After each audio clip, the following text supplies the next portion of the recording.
Prime Minister, the issue that we heard yesterday, Jamaicans who are now in the process of applying for immigrant visas, Yes, their lives are now upended. yes, yes. How is the Jamaican government, how are you responding in terms of making a case for Jamaicans? Because the thesis is that they could be a likely public charge on the American purse, taxpayers' purse. Jamaicans are industrious. We are notorious for doing 2-3 jobs in America. We don't fall in that category. How are you responding? How are you going to respond? Ladies and gentlemen, once again, welcome back to my YouTube channel. I'm your host, Tyrell Reaction. Now, I have to appreciate you for the love and support. Now, in today's video, we are going to talk about this video whereby the Prime Minister of Jamaica has addressed the issue whereby U.S. Donald Trump has imposed visa freeze on all Jamaicans and other several countries, including some African countries. Now, I want you to watch what the Prime Minister of Jamaica had to say about this, and then I'll be back with a few comments. But remember, if you're watching my videos for the first time, don't forget to like, subscribe, and also comment. To my returning subscribers, my returning viewers, I have to say thank you so much for the love and support. So let's watch this video up to the end, and then I'll be back with a few discussion. I have a gentleman coming to our broadcast booth. We are at his office, the office of the Prime Minister, Bob. Yeah? So you know, he's a big man. So I have to go to him. Thank you very much, Bob. Good afternoon, Mr. Prime Minister. Good afternoon, Cliff. I haven't seen you in a little while. Yes, you're too busy. Yes, I am. Yeah? Actually, yes. Busy running Jamaica. Yes, a lot of things to do. Yes. But, you know, we have our hands firmly on the wheel. On the ship of state. Yes. Well, let me begin with what we are here today with. The shelter recovery program. Yes. Extremely important. People are still, some people, too many people. Too many. Yes. Yeah, still having the sky as their roof. Yeah. What essentially, as Prime Minister of Jamaica, are you saying to those people who have lost their houses, lost their roofs? A young woman who called me yesterday on behalf of her mother, somewhere in Old Harbor. She's registered. The people from the Ministry of Social Security came, took her number, but she hasn't heard a word from them since. So she will be hearing. The launch is symbolic, the start, but work was being done 4 weeks before. So in a few more days, the calls will be going out for persons to either receive a check, they may receive a text on their phone, because we're using several modalities, meaning several ways to get the vouchers or the checks to them. So it might be digital, or some maybe have to be physical. But the calls will start to go out, and people will start to be able to access the financing. And how many people have so far registered and that the government is seeking? So it's not. It's an assessment. So they have assessed over 70,000 households, and so they would have, as you said, taken numbers. They would have looked at the damage, got a sense of the needs. So now they will be making the calls. Right now, the total damage in terms of number of households very difficult to gauge. If we use satellite imagery, that could be as high as 150,000, and that's a lot. If you were to say, 3 or 4 per household, and that's why the assessment is critical. That you have to go and physically inspect the damage, and that's what we've been doing. And so we have physically inspected 70,000 plus households. So tell me, how much you can do? How much can the government of Jamaica do? God, I mean, I want to give hope, but I don't want to be unrealistic. Yes. So which is why we've started with the most severely affected. That's where the effort is going to be. So there might be some persons who are minor damage. They've lost a few sheets of zinc. They may have lost the roof over one room. The house is still structurally sound and shelter is still viable. They can put up a tarp and they will be able to survive. But, when you think of an elderly lady and she has lost her total house, a 2-bedroom, and everything is gone, we want to get to that person first. We should be able to address everyone who has total loss. We should be able to address, I would say, upwards of 80 to 90% of those who have some major loss, address in terms of getting the grant to them. And then we will deal with the minor as we are able to.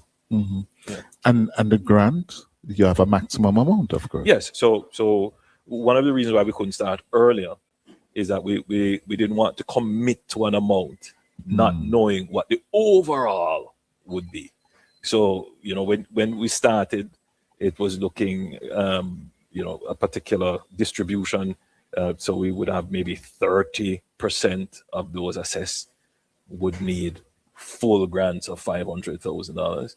But as you progress through the assessments, you would find maybe that figure would change. All right. So you don't want to commit too early to the category. So we are at this critical point now where we can commit to the category, because as we do more assessments, the categorization isn't changing. So you have reached that level of saturation. So now 500,000 is the maximum that we can give for a severely damaged household that is assessed. Yeah. 200,000 for what we call major damage, and for minor damage, 75,000. Now, just a qualification: the restoration of the household is not just the rehabilitation of the restoration of the roof. Some people may need furniture. They suffered water intrusion.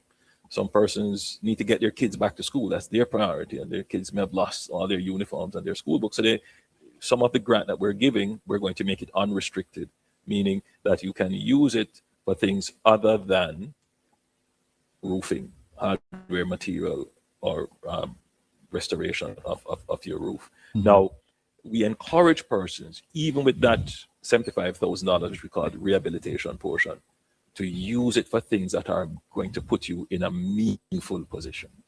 Right? I know that a part of the response to trauma, sometimes, people might say, I'm going to have a drink, and you end up at the bar. I'm just using an extreme example, obviously, but don't do things that are not going to help you in the recovery. Yeah.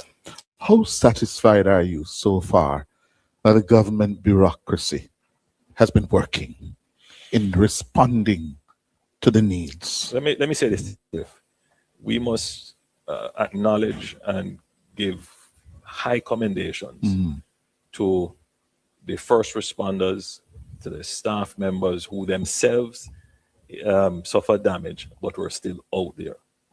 Without question, Jamaica has committed hardworking public servants and civil servants, without question. Generally, however, there is a challenge with our bureaucracy, and bureaucracy is not a bad thing. I mean, bureaucracy is one of the characteristics of civilization. It's a characteristic of a modern society. There is a bureaucracy. The challenge is, however, that bureaucracy of itself can become self-serving, meaning that the bureaucracy exists to make sure that the I's dotted and the T's crossed, not that the letters come together to spell a word. In other words, they are focused on the form and not the function. They're focused on the process and not the results. In a disaster, that can be a challenge, because you really need to get to the people who are suffering, but you have to pay attention to process. Because at the end of the day, if you don't pay attention to process, you will be able to help less people.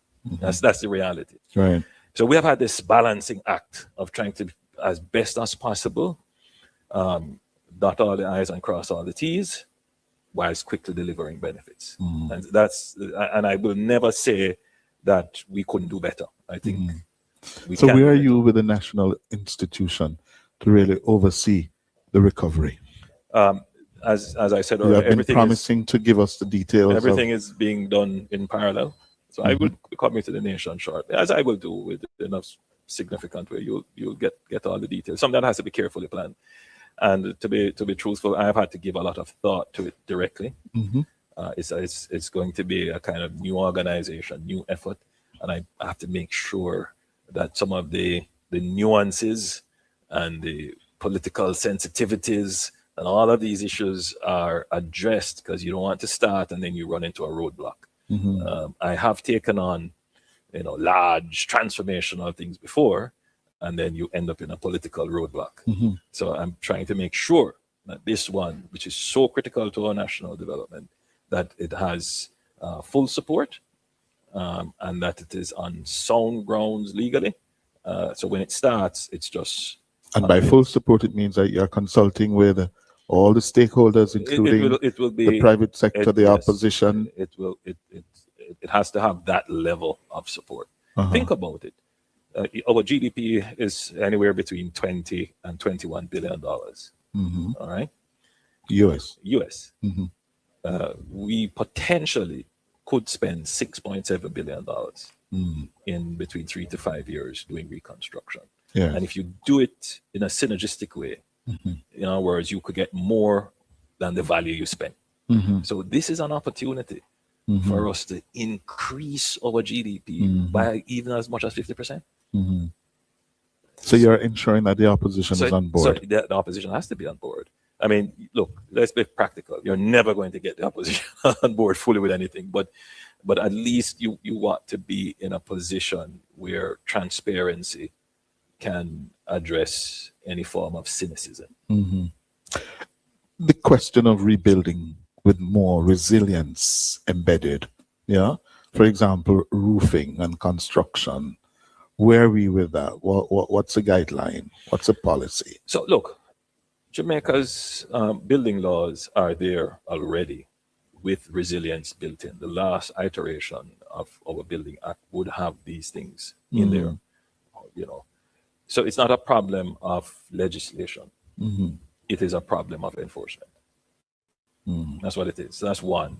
The authority is there, but can they enforce? Do they have the staff? Do they have the means? Do they have the surveillance to enforce? So that's one. And the second issue is the public education. Is the public aware?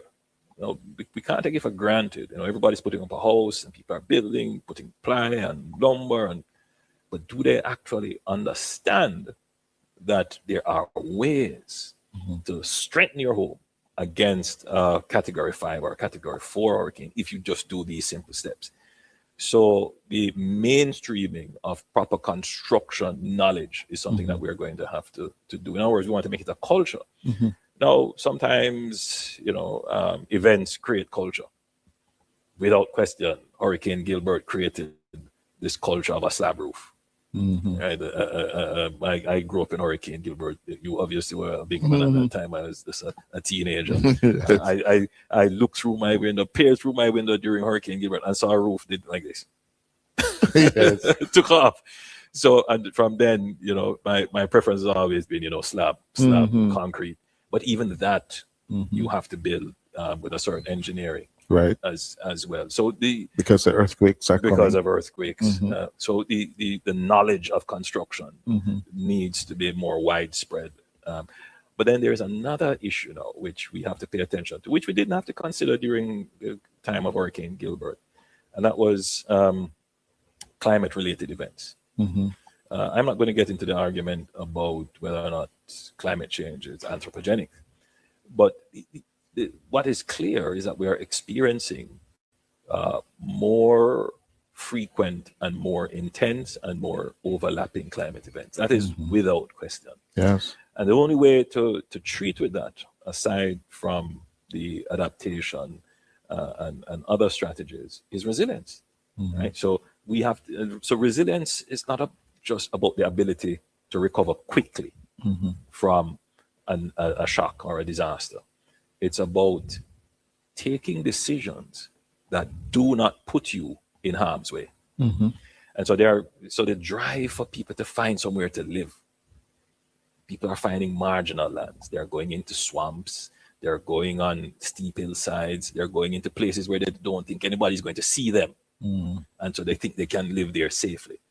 What this storm has done is to say if you build in an area that is susceptible, that is prone to disaster, there is no safety for you. That is the reality. And so the government can't say, I'm blaming you for being there. The government has to take a position to say, all right, we need to provide safe places where you can get access to build. That is what the reconstruction is about. Good. For example, Black River. Yes. Where are you going to rebuild Black River? So Black River is the legacy of our colonial history. When Black River was conceived, nobody was thinking about climate change. You know, it was not an issue. When Black River was conceived, nobody was thinking that Jamaica would have so many cars. That we would need to have wider roads, and that we would face these kinds of issues with hurricane and so forth. So if we were to build Black River today, we wouldn't build it where it is currently located, because we have the knowledge and the experience of what is to come and what has happened. So many years ago, maybe 2016, 17, I'd given a directive to the UDC to identify where the third city could be built in Jamaica. Because we do have a kind of spatial development plan for Jamaica and an urbanization plan. And we recognize that all our towns, many of them are centuries old and weren't built for purpose. You know, whereas they can't sufficiently carry the purpose today. And the last time we built a town was Louisville in St. Elizabeth, in response to the middle quarters, Newmarket flooding. So we asked the UDC to do this work, and they came up with an area in St. Elizabeth, which is very close to Black River. I don't want to give too much details. I'm very reluctant, because anything I say can change how markets work, and so I have to be price of land. Which defeats the purpose of having a. So it's going to be more inland. Yes, we can say that it will be more inland. Yes. Prime Minister, the issue that we heard yesterday, Jamaicans who are now in the process of applying for immigrant visas. Yes. Their lives are now upended. Yes. How is the Jamaican government? How are you responding in terms of making a case for Jamaicans? Because the thesis is that they could be a likely public charge on the American purse, taxpayers' purse. Jamaicans are industrious. We are notorious for doing 2-3 jobs in America. We don't fall in that category. How are you responding? How are you going to respond? Well, first, there are some things, and I'm happy you've given me the time and with a certain amount of leisure to respond, because these subjects require thoughtful responses. Sure. When I was growing up, which is not so long ago, all of my friends wanted to go to the United States. They all wanted to migrate. And even when I was at university, all of my friends wanted to migrate. They just could not see a future here in Jamaica. I never took that view. I thought I will stay in Jamaica, I'll work in Jamaica, and I will make the best for my people and my country. It is not that they were unpatriotic and I was somehow superior in my patriotism. No, I think there was just a sense of frustration with the nation. And I think that sense of frustration would have carried for many decades and many generations. And it was in the interest of receiving countries for many years to use Jamaican labor, to use Jamaican talent, to build their GDP. When I became Prime Minister second time around, I visited Cayman. And I was in Cayman, they were having a celebration there, and they invited me to be a guest. And it struck me that more than half of the population in Cayman could claim either being Jamaican or having Jamaican heritage. A developed society that relies on Jamaican talent. And it's not just Cayman. You could go all around the Caribbean. You could go all around the world and see what Jamaican talent has accomplished when paired with good government and opportunity. So the problem was never the people. The problem was always what governments do and the opportunity they create. Somebody has to stay here and fix government and create opportunity. Because it is not always going to be in the interest of the receiving country to have immigration. Because remember, they received immigration on the basis that it was a net benefit to their economy. Now, I cannot make any prescription as to how Americans or any other society view immigration, nor whether or not it's a net benefit to their society, whether or not it helps with not just diversity, but with innovation and the cost of labor and so forth. So that's a political decision for another sovereign country. My job is to create good government and opportunity so that people can make their economic decision not just on a moral position of patriotism, but on the ability to feed their family. This does not happen with the snap of a finger or overnight. Okay? So if you were to take some of the pain points that would push people to migrate, the ability to get a job, then a good salary, infrastructure, not just roads, but world-class infrastructure. You want to be able to go to the cinema, go to good restaurants. You want to be able to have, good landscape and streetscapes to feel like you're enjoying modernity and you don't have to leave here to go somewhere else to do that. Place is clean and so forth. Good healthcare, good education, and of course, a peaceful society. Now let's look at all of those things. The lowest unemployment rate in Jamaica's history since my administration. We're practically full employment. All right, so the employment issue is not a problem. No, the problem is we just can't find people to work. Why? Because there's heavy migration. And as you have heard, the birth rate is below replacement. So these are social issues on the horizon that we have to address, all right, if our economy is to grow. The issue of higher wages. Higher wages don't just come because I am demanding higher wages. Higher wages are tied to productivity, and productivity is tied to innovation and the integration of technology, and that means better management, that means higher skills. So to get higher wages, you have to get higher skills, higher innovation, and better strategic management of resources. We're working on that.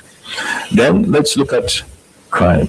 Clearly, that is where we have made the biggest impact. We have reduced murders, which is the ultimate expression, the ultimate form of violence.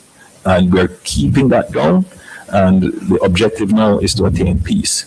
Peace is not the absence of conflict, but peace is the resolution of conflict. What you're saying, Mr. Prime Minister, is that your administration has successfully been dealing with the push factors that would drive people to look towards the U.S. Yeah, and as I travel, one of the things I get is that people have been saying, but I'm going to get my Jamaican passport. If you look at the number of applications for Jamaican passport from overseas, it has just increased almost 100-fold, more than that. So people are beginning to look back at Jamaica seriously to come back. Now, for those persons who have, genuinely, there's always a certain number of persons who genuinely want to migrate. They want access. We don't train nuclear scientists here, for example. They might want to take up a course in nuclear science. They have to migrate to that, whatever it is. So those are persons who are going to be affected by this, without question. And of course, we do have an obligation to pursue diplomatic channels. But we must always bear in mind that's a sovereign decision by a sovereign country. And we make no pronouncements on it other than we will use our diplomatic efforts to restore normalcy. But bear in mind the position. We must build our own country. And we need to stop this kind of view that, it's so easy to say, there's a kind of cynicism, but this is no reality. Other countries may very well follow suit. There is a growing public view in many developed countries. And if I don't know if Jamaicans follow international affairs, but you're seeing a growing trend for countries to want to stem immigration. So we need to look. There's no enthusiasm on your part to really lobby the Trump administration. No, that's not what I said. That's what I've said. Jamaicans to be exempted. No, that's not what I've said. I've said we will pursue diplomatic channels. We definitely will do that. But we're going to pursue even more, making our country the place of choice to live, work, do business, raise families, and retire in paradise. I think that is a greater objective that we must do. Were you caught by surprise when you saw that Jamaica was included on the list? I don't want to say too much, but one of the purposes of government is to do the periscope, to look, come out of the water and look to the horizon and see what is coming. So we already saw what could be the future. And so we've been planning and working assiduously towards that. Look, it's easy to say go on and lobby, but you also have to bear in mind that sometimes these things are called negotiations. And so what are you going to give? What are you going to get?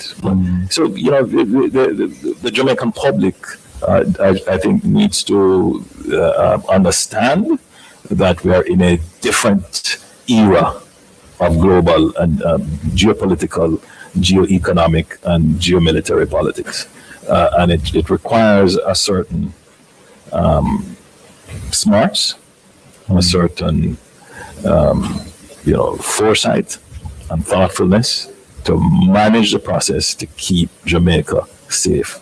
Bear in mind, in all of this, Jamaica is still one of the strongest countries institutionally, with one of the strongest economies that still has access all over the world. One of your predecessors, one of your former party leaders, former Prime Minister Golding, in commenting on this, said the man who sits in the Oval Office, 1600 Pennsylvania Avenue, Donald Trump, is a megalomaniac.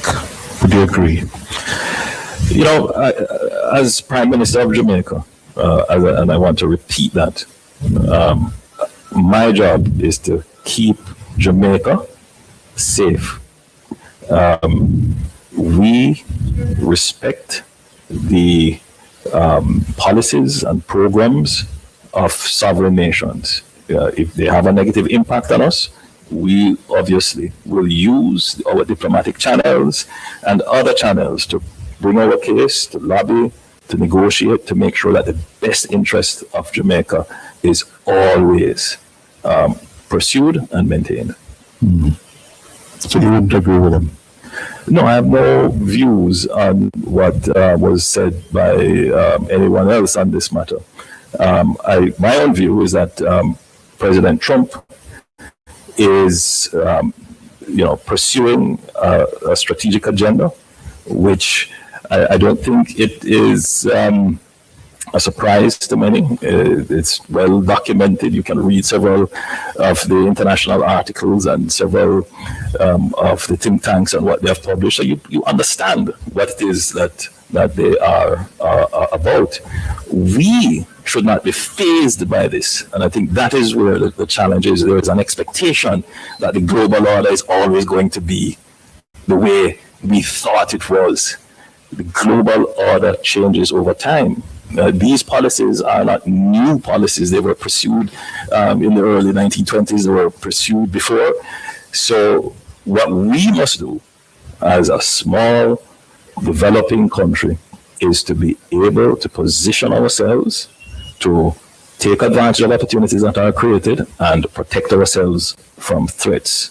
All right. We should not get diverted into ideological debates, which are just a smokescreen and diversionary from the main issue at hand.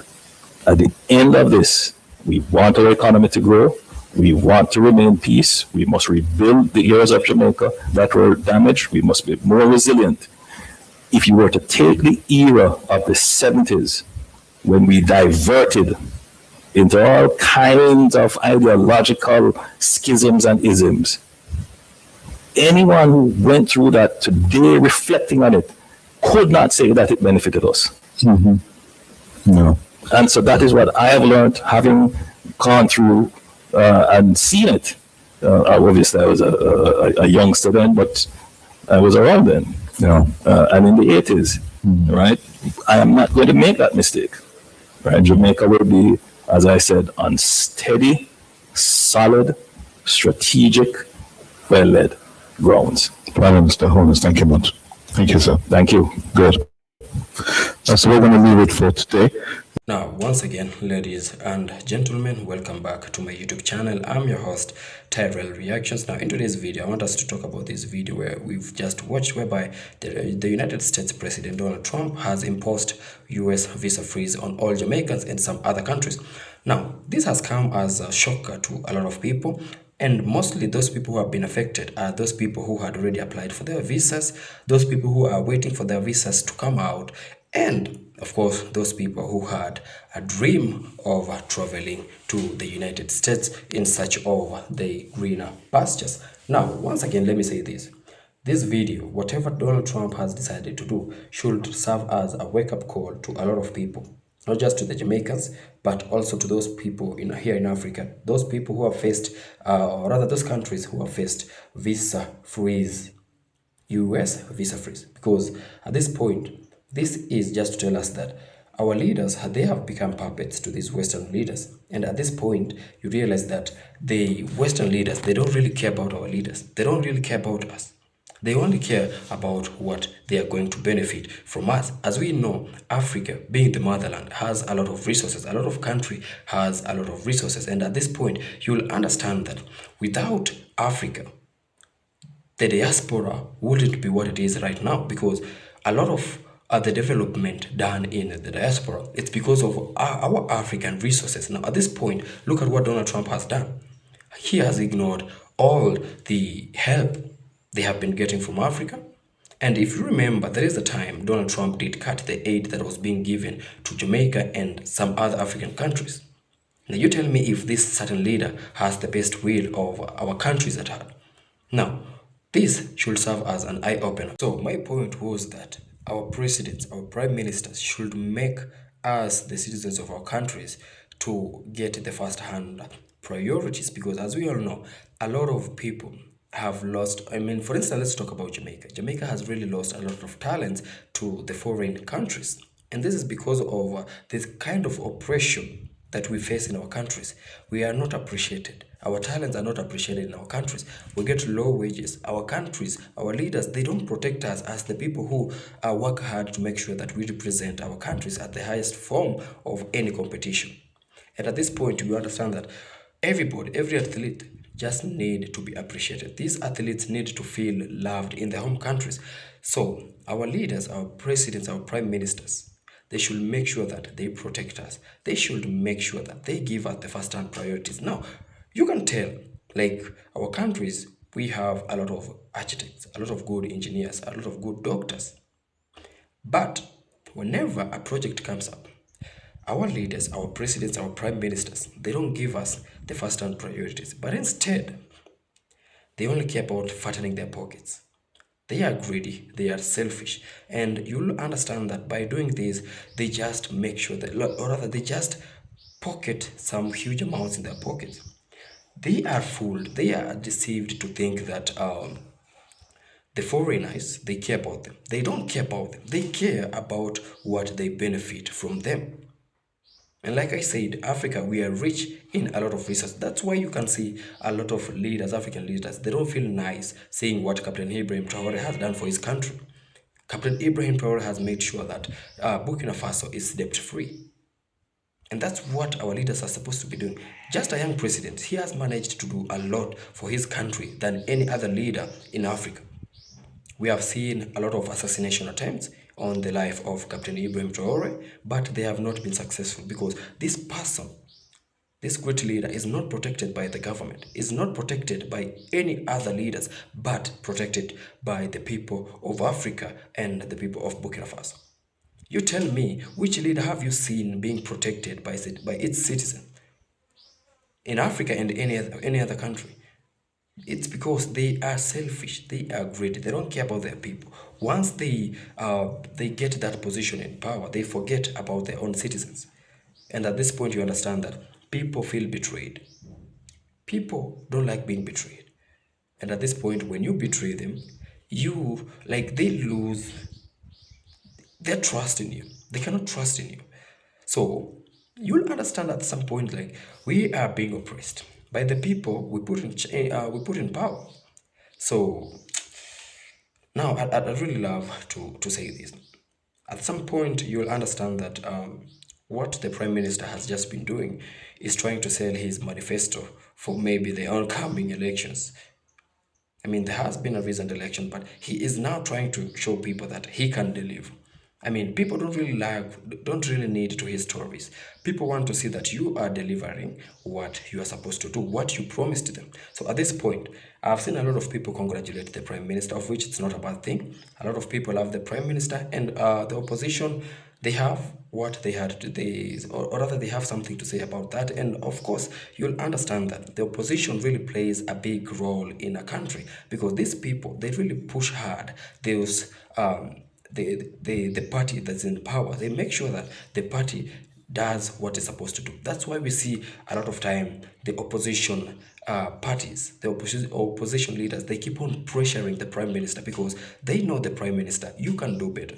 Whatever you're doing, it's not really good enough for Jamaicans, but they know you are in a position you can do better. So that's why you can see them continuously pushing for the Prime Minister to do better. Other people say that it's from a political view, but well, like I always say, politics, it's a very dirty game. As we out here fight each other, remember, these politicians, they meet somewhere, they laugh at us.